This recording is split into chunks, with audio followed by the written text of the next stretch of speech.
কোরবানি সবসময় ভাগে না দিয়ে একা দিতে পারলে উত্তম। গরুতে আপনি ভাগে কোরবানি দিলেন, সেটার চাইতে ছাগলে আপনি একা একি কোরবানি দিতে পারলে বেশি ভালো।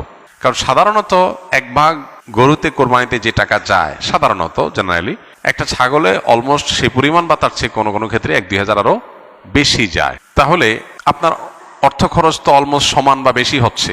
এদিকে একাধিক ব্যক্তি একই পশুতে কোরবানি দিলে সেখানে ঠিকমতো বন্টন হলো কিনা, কারোর মনে কোনো দুঃখ থাকলো কিনা, কোনো কম বেশ হলো কিনা, নানাবিধ বিষয় থাকে। আপনি একাকি কোরবানি দিলে, ভাগে কোরবানি না দিলে এই সমস্ত ঝামেলার ঊর্ধ্বে আপনি উঠে গেলেন। তবে এটা ঠিক যে একাধিক ব্যক্তি যদি একটা পশুতে কোরবানি দেয় এবং কারোর নিয়তের ভিতরে ভেজাল থাকে, এর জন্য সবার নিয়ত নষ্ট হয়ে যাবে, কারোর কোরবানি হবে না, ব্যাপারটা সেরকম না। কারণ একজনের পাপের বোঝা আরেকজনের উপরে আসবে না। তারপরও সতর্কতামূলক উপায় হলো নিজের হালাল টাকা দিয়ে নিজের মতো করে কোরবানি দিতে পারা। শরীকে কোরবানি দিলে সেটা সম্পূর্ণ জায়েজ।